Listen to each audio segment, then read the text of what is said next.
All right, guys, I told you how today some of the focus would be on how so-called progressive criminal justice reform is the biggest threat to this country, in my opinion, because the progressives, because they live in cuckoo for Cocoa Puff world, they think it's a good idea to be soft on crime, right? To let the criminals run their cities and their states. And California is currently suffering from letting criminals run their state and being soft on crime as they've experienced a wave of looting and theft that is happening in the Bay Area.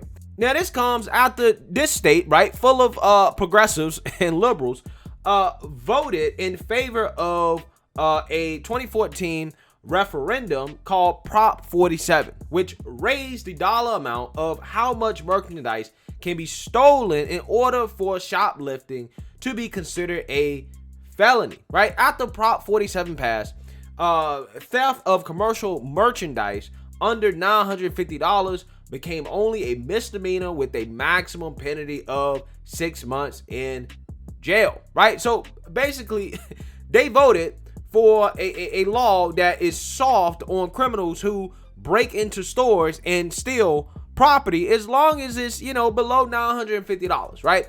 What could possibly happen, right? What could possibly happen? What could go wrong? Well, we're currently seeing what's going wrong as, again, San Francisco has experienced an unprecedented wave of looting and theft that appears to be organized, happening in their city. And this is happening to a level that not just Fox News is reporting on it, but also MSNBC seems to be highly concerned about what's going on. Take a look. Turn now to the series of brazen smash and grab robberies on the West Coast. New details coming out this morning about a chain of coordinated burglaries that began in San Francisco over the weekend. NBC News correspondent Steve Patterson has the latest. This holiday season, a cloud of fear hanging over the Bay Area after consecutive nights of broken glass and stolen goods haunts some of the area's most posh shopping districts. Get on the sidewalk. The spree started Friday night in San Francisco's Union Square. A swarm of vandals and looters targeted high-end stores like Louis Vuitton, Fendi, and Hermes. Witnesses posted videos of bag-toting thieves fanning out from caved-in windows. Police flooded in, attempting to pick off perpetrators as they fled. One video shows officers bashing in a car, then making an arrest after dragging a man from the vehicle. In all, 9 stores were hit. Police say at least 8 people arrested so far, with several weapons and thousands of dollars in merchandise recovered. This was not unplanned. Their plan was to overwhelm us.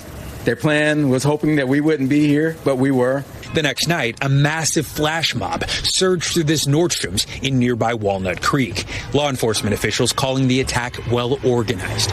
I saw people running down the street. I probably saw 50 to 80 people in ski masks, crowbars, a bunch of weapons. Police closing in as thieves rushed with high-priced goods to waiting getaway cars. Some stopped by officers with guns drawn. On Sunday, Walnut Creek police hinted at more coordination, saying they were actively monitoring intelligence that indicates a group of thieves who stole from the Broadway Plaza Nordstrom last night are considering similar activity later today. It was sporadic. They had lookouts. There were signals. We've seen it go in spurts. And then we'd make arrests, and then we'd see it die down, and then we'd see it pop back up again. Later that night, more chaos. This time, a group of about 30 thieves and looters struck at the Southland Mall in Hayward. We can't continue to allow people to freely flow in and out of this city, commit these acts, and get away with it. Shopping districts across the country on high alert after similar incidents broke out, including another smash and grab on Rodeo Drive in Beverly Hills, and this stunning video from a Louis Vuitton in suburban Chicago, showing masked thieves bursting into the store in broad daylight, swiping merchandise and running away. Police say at least 14 suspects escaped in 3 separate vehicles. A holiday crime spree hitting stores at the height of their most important season. They have been armed, so the idea that anybody should be a hero over a $1,000 high-fashion bag doesn't make sense at all. So, Joe, while some of these images, of course, are shocking to look at, they're absolutely not surprising to anyone who lives in San Francisco, given what's happened in the last few years there, which is the district attorney has signaled there, we're just not going to prosecute property crimes. We're going to do it at a much lower rate than it's ever been done. In fact, it will be a misdemeanor if you steal less than $950. That was a proposition, a referendum that passed in that city.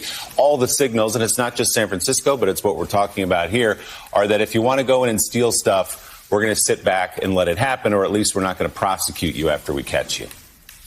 Well, I mean, it's in San Francisco. And by the way, I'm not sure what the mayor of San Francisco is talking about. We must stop this. I mean, it's been happening for a couple of years now. A good friend of ours went into Louis Vuitton store to get a pair of sweats. About 10 people stormed into the store, pulled out guns, and just started piling stuff into suitcases. San Francisco is out of control. Portland is out of control. And you look, in part, you're right, Willie. I mean, laws have consequences. Mm-hmm. And I don't know who sent the memo out that, like, over the last couple of years was a dawning of the age of Aquarius, and we actually didn't have to worry about crime and punishment, but we do. We do. And when you don't, these are the consequences. Joe, what do you mean by who sent the memo? You know who sent the memo, Joe? Your network, along with the whole Democrat Party, right? You guys sent the memo because all last year, people were rioting, looting, and stealing from businesses across the country. You saw guys say, "Oh no, it's okay. It's all right. It's social justice. Let's not pay attention to it. It doesn't exist." You guys and your network basically set the precedent that this is fine. This is okay, right? As, you know, BLM and their supporters went out there while they was looting and rioting and said, hey, you know what? No. This is just reparations. Remember that? Care if somebody decides to loot a Gucci or a Macy's or a Nike, because that makes sure that that person eats. That makes sure that that person has clothes. That's reparations. That is reparations. Anything they want to take it, because these businesses have insurance. They're going to get their money back. My people aren't getting anything. Yeah, so, Joe, it's just reparations, man, right? And that's to all the liberals and progressives in California that voted for this, okay? Whether that's through supporting Prop 47, which incentivizes stuff like this because you're going to be soft on criminals in regards to prosecuting them. Whether it's that, whether it's you voting for Gavin Newsom or Mayor London Breed, who doesn't even abide by her own mask mandates. You guys just understand, this is reparations, right? It's reparations. These people got to eat and put food on the table. It is reparations. So I don't want to hear it, right? I don't want to hear it. I don't want to hear any complaints. I don't want to hear you crying. I don't want to hear you whining about it. Okay, I don't want to hear none of that. Right, I want y'all to sit there just like Al Sharpton did during that segment and just take it, right? Just sit there and don't say nothing because you signed up for this. This is what you sign up for when you vote for progressives, right? You sign up for this type of soft on crime policies that incentivizes this type of behavior, right? These cities that are being ran by these liberals fall apart every single time. They have high crime rates for a reason, right? The reason why is because, again, they don't believe in punishing criminals, okay? They believe that any type of punishment towards a criminal is injustice just because the criminals, most of them, in some cases, happen to be black, right? So they think that that's systemic racism, so therefore, we got to be soft on it in the name of equity. But, hey, like I said again, this is what you sign up for, right? This is what you voted for. So don't whine and cry and complain about it, because all last year when this stuff was happening, you said nothing. When all this stuff was happening in New York and then they refused to prosecute all those people because they said, we don't have the resources. We just can't do it.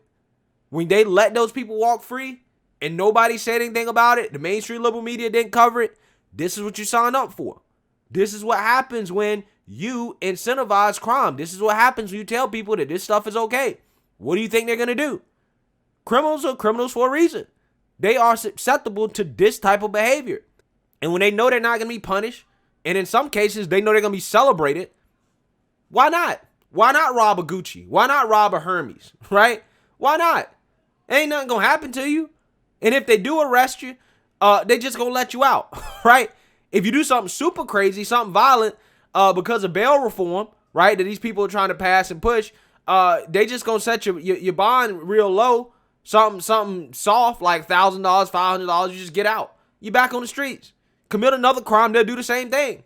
Put you back on the streets, right? They don't want to incarcerate you anymore. They don't want to put you in jail. They don't want to put you in prison. They don't want to do any of that. Again, it's lawlessness, right? So again, this is a word to the wise, man. If a so-called progressive is on the ballot, right, talking about progressive criminal justice reform, this is what you're signing up for. You're signing up for local businesses to be robbed, looted, burned down. You're signing up for criminals to be walking on the streets, right, after committing violent crimes, then to be back on the streets. This is what you're signing up for, okay?